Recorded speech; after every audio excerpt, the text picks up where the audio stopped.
शर्मिंदगी और दुखी जो ये हाथरस की घटना घटी है, इस पर ये जो नौटंकी चल रही है ये करना बंद कीजिए। अगर वाकई में आपको लगता है तो आगे की जो और भी बेटियां हैं, ऐसा तो है नहीं घटना बंद हो जाएगी। जिस तरीके की घटना को अंजाम दिया उन बलात्कारियों ने और उसके बाद शासन और प्रशासन ने जिस तरीके से इस केस को हैंडल किया, चाहे शुरुआत में इस केस को दर्ज न करके इसे एक छेड़छाड़ का विशेष टिप्पणी करके इसको यहीं पे खत्म करने की जो लीपापोती चल रही थी, फिर जब धीरे धीरे ये मामला तूल पकड़ते गया और चीजें जो है मीडिया में आईं, दिखने लगी, वायरल होने लगी, आवाज उठने लगी, फिर क्या हुआ? क्या किया वहां के शासन और प्रशासन ने? सारे वीडियोस हैं आपके पास, सब कुछ देख चुके हैं। इनकी खुद की औलादे नहीं है तो ये दर्द उसका क्या जाने, ये परिवार का दर्द क्या जाने। वो उस टाइम को अभी बहुत ज्यादा टाइम नहीं हुआ है जब प्रवासी मजदूर अपने घर, जब वो जिस राज्य में काम करने आए थे वहां से भगाया जा रहा था, तो वो अपने मतलब अफकोर्स आदमी अपने घर की तरफ जाएगा। उन्हें अपने घर नहीं जाने दिया और उनके साथ कितनी बदसलूकी हुई, कितना बड़ा अपराध वो हुआ जिसका कहीं टीका भी, टिप्पणी भी ना ट्विटर ना अकाउंट कहीं से भी शासन ने उसके बारे में बात नहीं की। तब कोरोना फैल रहा था बहुत। अब कोरोना नहीं फैल रहा है। कोरोना कब फैलता है मैं आपको बताती हूँ। कोरोना जब बहुत बड़ा, आप किसी से सवाल कर रहे हो आप और सवाल का जवाब ना हो, तब कोरोना फैलने लगता है। जब आप किसी बेटी के मरने पे उसकी जलती चिता के बारे में बात करेंगे, तब कोरोना फैलने लगता है। जब किसी शासक, तानाशाही शासक के विरोध में आप प्रदर्शन करने लगे, तब कोरोना फैलने लगता है।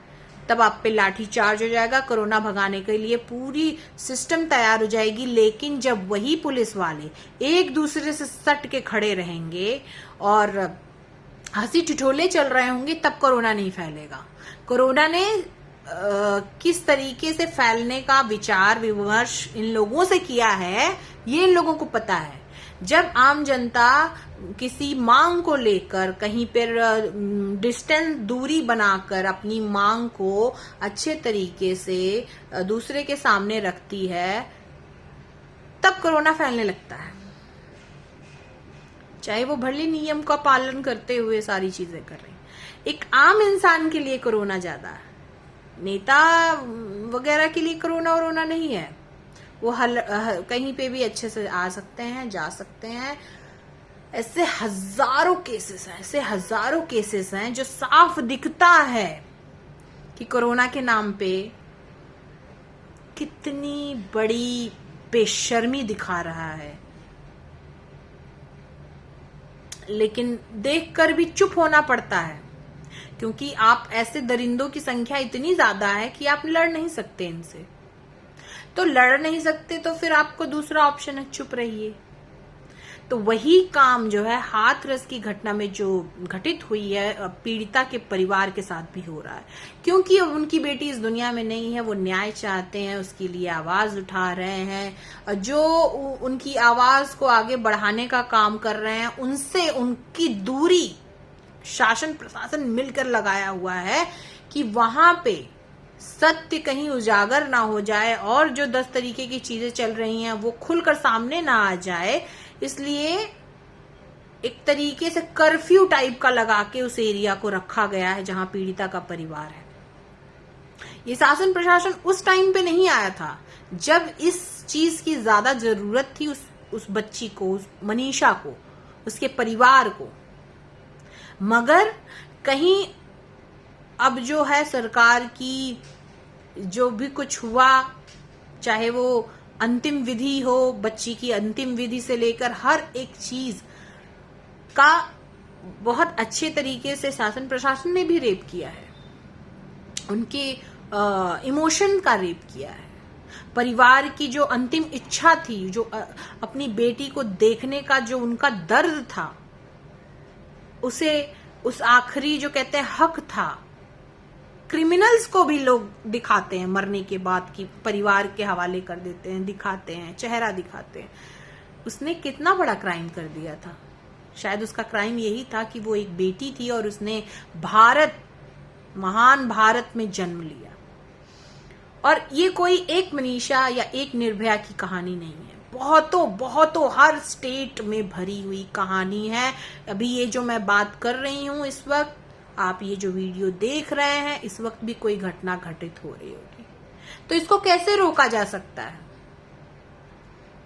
सब मिलकर एक आवाज जरूर उठा सकते हैं, जैसे बाकी दुबई और बाकी कुछ स्टेट कंट्रीज में है कि उसको सरेआम सबके सामने जो है काट दिया जाता है इंसान को, या तो उसका पैर हाथ काट दिया जाता है, या तो उसको जो भी सजा है सबके सामने दी जाती है। ये होना चाहिए, वरना नहीं रुकने वाला। क्यों नहीं रुकने वाला है? क्योंकि बाप दादा बैठे हुए हैं उनके, किसी उस पार्टी में बैठे हुए हैं, किसी दूसरी पार्टी में बैठे हुए हैं बचाने के लिए। तो क्राइम का रेशियो तो छोड़ ही दीजिए, लेकिन ये जो रेप को अगर खत्म करना है तो ये फांसी वासी कुछ नहीं। जिस दरिंदों ने जिस दरिंदगी से उस बच्ची के साथ, जिस तरीके के दर्द के साथ, जिसका हम सोच भी नहीं सकते, आकलन भी नहीं कर सकते, क्या क्या सहा होगा, क्या क्या फेस किया होगा, कितने दर्द में रही होगी, वो दर्द के बदले दर्द मिलना चाहिए। और ये सरेआम सबके सामने मिलना चाहिए। इससे होगा ये कि ये जो रेप प्रवृत्ति के लोग अपनी मानसिकता में बैठे फैलाए रहते हैं, धीरे धीरे धीरे धीरे हमारे बीच रहते हैं, और इसकी दोषी हम भी हैं। हमारे आसपास रहते हैं, हम उसको नेग्लेक्ट करते हैं। शुरुआत छोटे से होती है और फिर अंजाम जो जाके खत्म होता है इस तरीके की घटनाओं पे। तो इसके जिम्मेदार हम भी हैं, हमारे आसपास के लोग हैं। उनको हम सही क्यों नहीं करते? हमें खुद बीड़ा उठाना चाहिए, क्योंकि शासन प्रशासन से सिर्फ आप उम्मीद कर सकते हैं, चिल्ला सकते हैं, सुनना न सुनना उनकी बात है, लेकिन हम और आप तक बहुत अच्छे तरीके से कर सकते हैं। आपकी बेटी है, बहू है, आपके घर की कोई भी महिला है, आपका परिवार, आपकी हिफाजत आपकी जिम्मेदारी है। आत्मनिर्भर बनिए। मोदी जी ने कहा आत्मनिर्भर, आत्मनिर्भर आप इसमें भी बनिए, क्योंकि ये पैटर्न बन चुका है। रेप के बाद सहानुभूति जताई जाती है, पैटर्न है ये। हर केस में उठाकर देख लीजिए।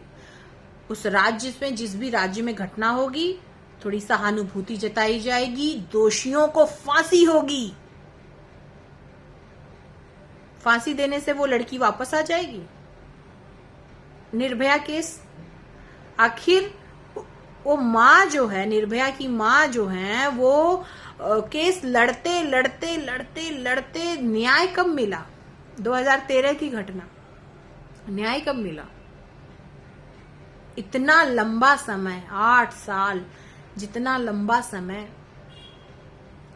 क्यों इतना ज्यादा टाइम लगता है एक न्याय? और उस न्याय को पाने के लिए परिवार की क्या हालत होती है, ये कोई जानता? उस बीच में जाके पूछता है? नहीं पूछता। परिवार खत्म हो चुका रहता है न्याय पाने के चक्कर में। जो और भी बच्चे होते हैं, भाई बहन, उस बच्ची के, उस माँ के, वो सब खत्म हो चुका रहता है। उनकी कोई अपनी लाइफ नहीं रहती है। उनके जीवन का ये मकसद हो जाता है, हमको न्याय पाना है। जो कि न्याय की हकदार है, उन्हें तुरंत मिलना चाहिए। तो क्राइम में तो कुछ नहीं किया जा सकता, लेकिन ये जो रेप जैसी घटना है, इसको खत्म करने के लिए, इसको हमेशा सबके दिमाग से जो फितूर चढ़ा रहता है, इसको हटाने के लिए ये जो दुबई और बाकी जगहों पे जिस तरीके से किया जाता है, ये करना चाहिए। कॉपी करने में तो माहिर है, तो कम से कम अच्छी चीजों को भी तो कॉपी कीजिए। ये जो रेप की घटनाएं हैं, इसको बढ़ावा मत दीजिए, इसको खत्म कर दीजिए। अगर आप वाकई में बेटी बचाओ बेटी पढ़ाओ पे जोर है, सिर्फ स्लोगन नहीं, जोर है इस बात पे, तो ऐसा कानून लाइए। और नहीं लाए तो आप और हम मिलकर बोलें, आवाज उठाएं। इनके जब सिर पर कहते हैं ना हर वक्त वो थपली बजेगी ना, आवाज होगा, शोर होगा ना, तब ये सुनेंगे। ऐसे नहीं सुनेंगे। ऐसे तो जैसे चल रहा है मेरा भारत महान, 100 में से कितने बेईमान, चलता रहेगा। हर वो माँ तड़पती रहेगी अपनी बच्ची के लिए। हम और आप अपना गुस्सा जाहिर करते रहेंगे, कभी वीडियो के जरिए, कभी पोस्ट के जरिए, कभी स्टेटस पे लगाकर, व्हाट्सएप स्टेटस पे लगाकर। इससे कुछ नहीं होगा, कुछ नहीं होगा। फिर 4 दिन बाद कोई नई कहानी आएगी। 4 दिन बाद क्या, न जाने कितनी घटनाएं घट रही हैं, कितने रेप हो रहे होंगे, लेकिन सारे उजागर नहीं होते, सारे मीडिया में नहीं आते हैं, सिलेक्टिव आते हैं। तो सिलेक्टिव लोगों को न्याय मिले ये जरूरी नहीं है, सभी को न्याय मिलना चाहिए। ये जो क्राइम है यही खत्म हो जाना चाहिए। ये जो रेप की का पैटर्न जो बनता चला जा रहा है, इसको खत्म होना चाहिए पूरी तरह से। आपकी क्या इस पे राय है, आप मेरे कमेंट बॉक्स में जरूर बताइएगा। और अगर मेरे चैनल को सब्सक्राइब नहीं किया आपने, तो दृष्टि विद दिव्या को सब्सक्राइब कर लीजिए। धन्यवाद।